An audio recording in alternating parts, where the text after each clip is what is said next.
Hi, this is Maggie with Music Mastery, and today, as part of our Percussion Fundamentals series, I'm going to be going over how to set up a snare drum stand, proper snare drum posture, and how to hold a drumstick. Let's get going. Alright, so the first thing is acquiring a snare drum stand. These stands have a lot of moving parts, but the most important is at the bottom there's this tripod that makes the base. You're going to loosen this wing nut and expand the tripod so it's wide enough to be extra stable. Next, this middle portion has a wing nut here that you can loosen and tighten to adjust the height of the drum by moving this part. Next, we have this portion with another wing nut that adjusts the angle of the drum.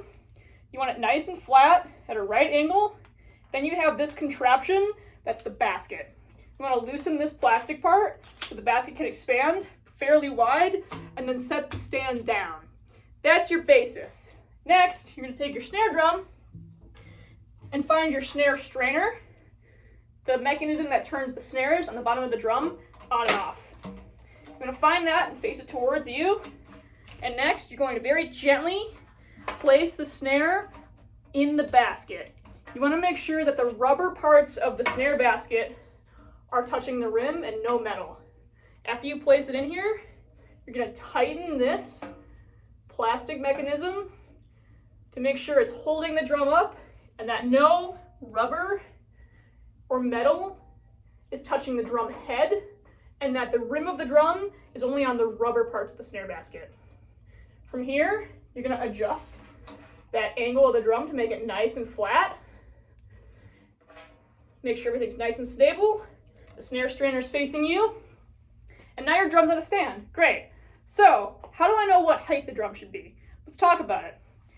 First, I want you to put your arms out parallel to the ground. It's going to feel kind of awkward, but just bear with me. Parallel to the ground like this.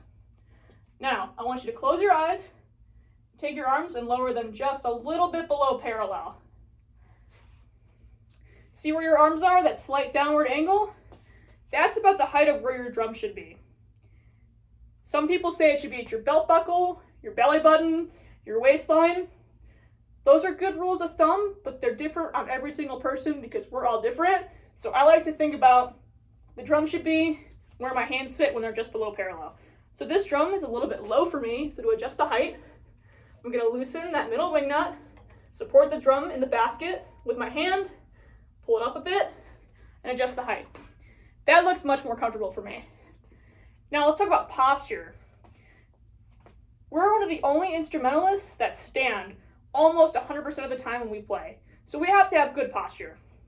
So first of all, you want the snare strainer to face you. Relax your shoulders. No tension in your body. You want your feet shoulder width apart, knees unlocked, arms relaxed. Everything about it should be relaxed. Any place in your body that you're holding tension is going to impact your playing, from your toes to your eyelids, as my old teacher would say. So make sure you're nice and relaxed. Now that we have our drum set up in the proper height, let's talk about holding a drumstick. So first of all, you're going to take a drumstick. Any general snare stick will do. These are the Innovative Percussion Lalo de Vilas. You're going to find the middle portion of the stick where it's balanced, that balance point, and balance it in your left hand. You can hold your left hand out like you're shaking hands. Your non-dominant hand, I should say. I'm ready. Find that balance point where the stick is balanced in your non-dominant hand. For me, it's right about there. Then, with your dominant hand, for me it's my right, I'm going to take my pointer finger and my thumb. I call this the crab claw for younger kids. I'm going to make a little pincer, letter T, just below, about an inch below that balance point, right there. I'm going to make a letter T, I call it, as my pointer finger and my thumb come in contact with each other with the stick between them. They make what looks like a letter T. So I have that letter T. I'm standing nice and relaxed. Then I slowly, very slowly, just wrap the rest of my fingers around. And that's how I have my stick in my hand. I want to make sure that the stick goes across my palm like this, as opposed to being straight down. It's going to go across my palm so that I have access to play with my fingers.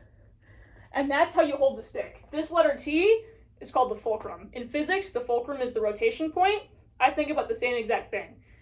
The 2 points of contact are your pointer finger and your thumb, and the stick is rotating around them. So we have the stick in our hand, across our palm. We pick up our non-dominant hand. Same process, repeat, match them. So we have sticks in our hand. Great. Now let's talk about playing position. So we're nice and relaxed. The snare strainer is facing us. You're going to take your sticks, form a triangle or a right angle on the drum. I like to call this making a pizza slice. It's a good memory cue for helping you find that triangle. So find the pizza slice on the drum with your right, left, and you want to make sure that your palms are facing the floor, hands turned over. This is a different technique, and it's going to cause a lot of problems when you go to play. So keep those hands turned over and palms facing the ground. Find your pizza slice, your triangle. You're going to place the beads of the sticks, the tips, about an inch apart from each other, not in the dead center of the drum, just off center. You want your arms just below that parallel angle. Nice and relaxed, no tension in your shoulders. And this is your ready position for playing snare drum. The beads are close together but not touching. Your hands are at a right angle with the sticks. And you're just off center of the drum. This is your playing position. From here, you've unlocked so many potential techniques you can do, but before we can break the rules, we have to learn them. So start from your home ready position. Awesome. I hope you learned something new. Check out our fundamental series for more info on snare drum.